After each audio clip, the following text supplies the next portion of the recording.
안녕하세요. 떨림보단 설렘으로 느림 대신 여유롭게 파킨슨병과의 슬기로운 동행 가이드 파킨슨 TV 시즌3 MC 김수환입니다. 오늘도 재밌는 이야기 나눠주실 우리 교수님들과 함께 하도록 하겠습니다. 안녕하세요. 안녕하세요. 네, 소개 부탁드립니다. 안녕하세요. 보라의병원 신경과 김유리입니다. 안녕하세요. 서울의료원 신경과 유수연입니다. 안녕하세요. 강동경희대병원 신경과 정유진입니다. 안녕하세요. 용인세브란스병원 신경과 정승호입니다. 네, 오늘은요 파킨슨병과 수면과의 관계에 대해서 이야기를 나눠볼까 하는데요. 사실 잠이 보약이다라는 말이 있는 만큼 잠만 푹 잘 자도 하루의 컨디션 자체가 달라지잖아요. 우리 교수님들께서는 되게 바쁘신 것 같은데 하루에 몇 시간 정도 주무세요? 저는 한 6, 7시간 자는 것 같습니다. 그래도 네. 좀 평균적인 수면 시간을 네. 취하시네요. 네. 우리 교수님은? 사실 그렇게 잘 자지는 못해서요. 누워있는 시간은 꽤 긴 것 같긴 한데 실질적으로 자는 시간은 한 4, 5시간?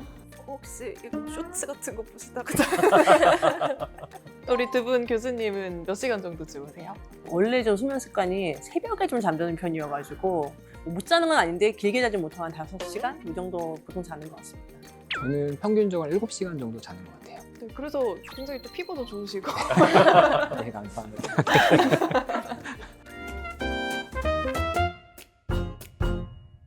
제가 듣기로는 이제 파킨슨병 환자분들이 잠을 잘 못 자신다 이런 얘기들이 있거든요. 파킨슨병 환자분들이 고령의 환자분들이 많으시잖아요. 나이가 들면 들수록 잠이 줄어드니 여기서 발현된 문제점이 아닐까 싶기도 한데요. 파킨슨병의 평균 발병 나이가 한 60대 초반으로 알려져 있는데 이게 뭐 여러 가지 연구 결과를 봐도 비슷한 나이, 비슷한 성별의 그런 다른 분들과 비교했을 때 파킨슨병 환자분들이 불면증 비율이 훨씬 높습니다.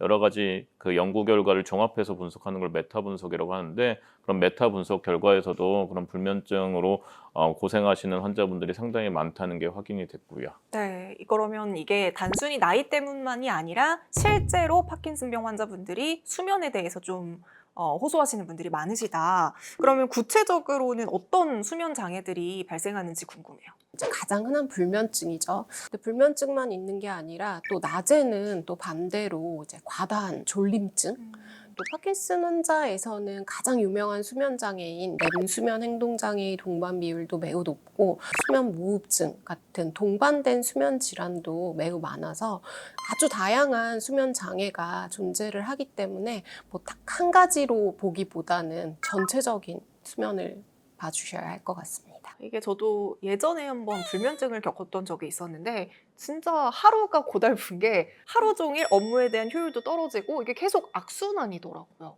그러면은 이런 불면증이 발생하게 되는 근본적인 원인도 궁금하고 어떻게 해야지 치료를 하면서 나아질 수 있는지 이런 방법들도 알려주시면 좋을 것 같아요. 네, 일단 파킨슨병 환자분들이 보통 처음에 약을 시작하면 하루 3번을 먹게 되는데 초기에는 좀 안 그랬지만 병이 좀 진행하게 되면 잘 때 약효가 떨어져요. 그러면 이제 파킨슨병 운동 증상이 더 심하게 생기게 되고 그것 때문에 이제 몸이 불편해서 깨시는 경우도 있고요.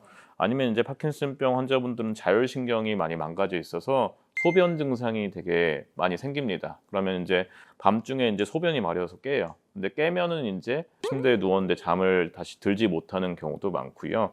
그리고 하지불안증 증후군이라고 이제 잘 때 이제 다리를 자꾸 움직이고 싶고 뭔가 벌레 기어가는 것 같아서 잠을 들지 못하는 거예요. 그런 증상에 대해서 정확하게 문진을 하고 환자분이 잠 못 드는 이유가 뭐 무엇인지에 따라서 이제 그에 맞는 처방을 하게 됩니다. 네, 혹시 그러면 이런 뭐 원인을 파악하거나 치료하는 과정에서 우리가 좀 주의할 점도 있을까요?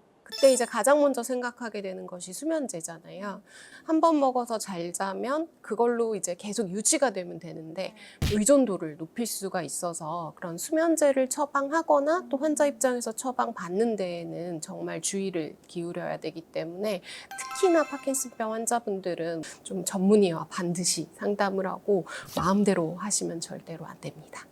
이렇게 뭔가 주치의와의 상담을 통해서 우리가 예방할 수 있는 방법들도 있지만 제가 생각하기에는 약간 수면의 그 환경을 바꾸는 것도 도움이 되겠다라는 생각이 들거든요. 네, 사실 이제 약물 외에도 수면 위생 그리고 수면 환경을 개선하는 게 또 굉장히 중요한 부분을 차지합니다. 보통 저희가 이제 항상 환자분들한테 얘기하는 것 중에 하나가 낮잠 자지 말라. 그리고 이제 규칙적인 운동. 그래서 이 낮잠을 자게 되면 또 밤에 잘 못 자기 때문에 사실 악순환에 빠지거든요. 규칙적인 운동은 웬만하면 낮 시간에 하는 게 좋고요. 또 너무 늦은 시간에 하게 되면 오히려 수면에 방해가 될 수 있기 때문에 좀 주의가 필요합니다.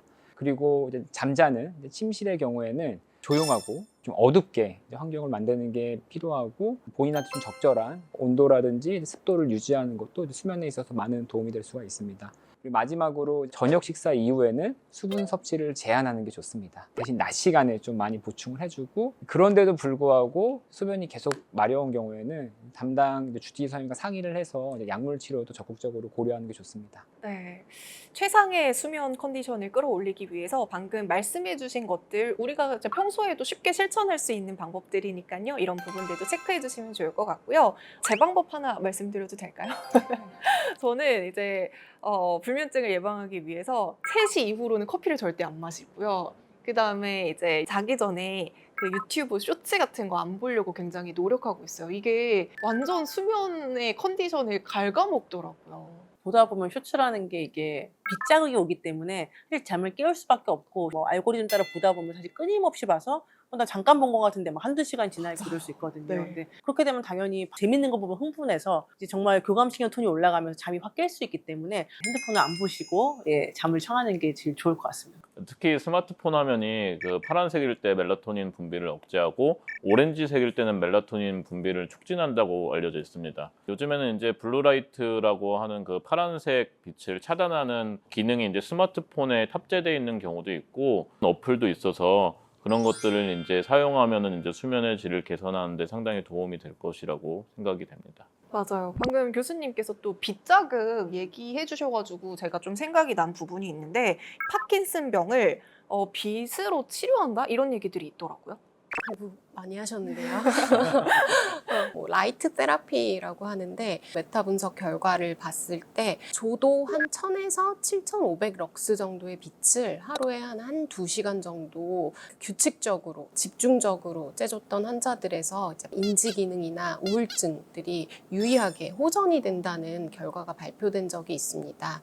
그냥 아주 맑은 날 밖에 나갔을 때 빛을 쬐다고 생각하면 그게 거의 10만 럭스의 빛이 된다고 하더라고요. 그래서 흐린 날도 사실은 10,000럭스 막 이렇게는 된다고 해서 정말로 그냥 밖에 나가서 낮에 햇빛을 쬐는 1-2시간 정도 운동하면 더 좋겠고요. 파킨슨병 환자한테는 정말 많이 큰 도움이 될 수 있는 치료가 되겠습니다. 네. 광합성을 식물만 할 게 아니라 이게 사람도 광합성이 진짜 너무나도 필요한 부분인 것 같습니다.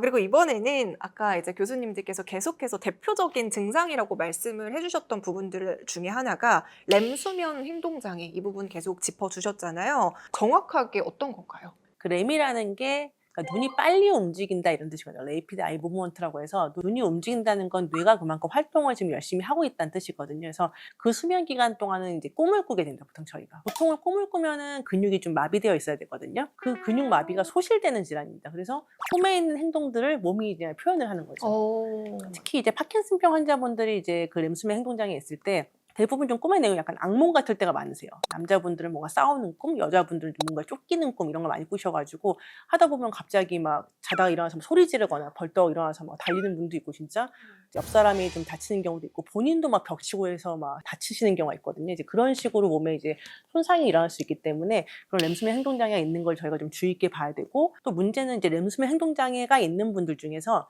파킨슨이 아닌데 그게 있던 분들 중에 한 70% 정도가 나중에 진행해서 뭐 파킨슨병, 뭐 루이소테 치매, 뭐 그다음에 다계통 위축증으로 진행하는 분들이 있기 때문에 그런 질환이 있는 분들은 이제 정확하게 진단받고 혹시 그런 변화가 될지 않을지에 대해서 좀 경과 관찰이 필요할 수는 있습니다. 굉장히 좀 걱정이 되는 부분인 것 같아요. 렘 수면 행동장애도 낙상에 대한 좀 위험성도 있을 것 같아요. 네, 맞습니다. 이제 또 중요한 이유 중에 하나가 바로 부상의 위험성 때문입니다. 환자분 중에서 이제 이런 렘수면 행동장애가 심한 분들은 뭐 벽을 치기도 하고 침대에서 떨어지면서 이제 골절되는 경우가 더러 생기고요. 아주 심한 경우에는 머리를 부딪히면서 외상성 뇌출혈과 같은 심한 상태에 빠지기도 합니다. 또한 이제 같이 이제 자는 그런 배우자가 있는 경우에는 배우자가 다칠 수 있는 그런 또 위험성이 있기 때문에 각별한 주의가 필요합니다. 옆에서 잠을 자고 있는 사람도 그렇고 환자도 그렇고 어떻게 보면 되게 무방비 상태인 거잖아요. 그래서 이런 수면 문제를 어떻게 하면 좀 잘 관리를 해볼 수가 있을까요? 렘 수면 행동 장애의 경우에는 멜라토닌 성분의 약이나 클로나제팜이라는 성분의 약이 도움이 되는데 약으로는 불충분할 수 있기 때문에 그 수면 환경을 안전하게 만들어주는 게 중요합니다. 예를 들어서 이제 잠꼬대를 하더라도 그 매트리스를 깔고 주무시면 떨어지더라도 크게 다치지 않을 거고요. 자다가 움직여서 날카로운 곳에 부딪히면 이제 진짜 뇌출혈이나 그런 것들이 생기면서 심각한 상황이 될 수가 있어서 부딪혀서 크게 다치지 않을 것들로 주변의 그 사물들을 변경해 주시는 게 상당히 중요합니다. 그 수면이라고 하는 것이 사실 자기 본인이 어떻게 자는지, 나한테 잘 때 어떤 문제가 있는지 본인은 잘 모르는 경우들이 많잖아요. 그래서 파킨슨 환자분들도 그렇지만 이제 나이가 들수록 혼자 주무시는 분이 정말 많기 때문에 특히나 더 인지가 안 되는 것이 문제고, 인지가 된다고 해도 구체적으로 그 병을 알 수 없다는 것이 수면장애의 가장 큰 문제인 것 같아요. 그래서 수면 일기라든지 이런 것들을 통해서 좀 의사의 도움을 받는 것도 중요하고, 뭐 배우자 또는 가족들이 좀 잘 때 다른 문제가 없는지 이런 거를 지켜보고 주치의한테 얘기를 할 수 있게끔 이제 격려를 하는 편이 중요하다고 생각합니다. 역시나 세심한 관찰이 굉장히 또 중요하다라는 생각이 들고요. 오늘 영상 보시면서 혹시라도 파킨슨병 환자분들 중에서 수면 때문에 좀 불편함이 있으시다 하시는 분들은 이제 말씀해주신 꿀팁들도 있었고 또 주치의와의 상담을 통해서 자세하게 원인을 파악하고 치료까지도 해보시는 거 권장드리도록 하겠습니다. 저희는 다음 시간에 더 유익한 주제로 다시 찾아뵙도록 하겠습니다. 저희 파킨슨 TV 구독과 구독, 좋아요, 좋아요, 알림 알림 설정 설정 부탁드려요.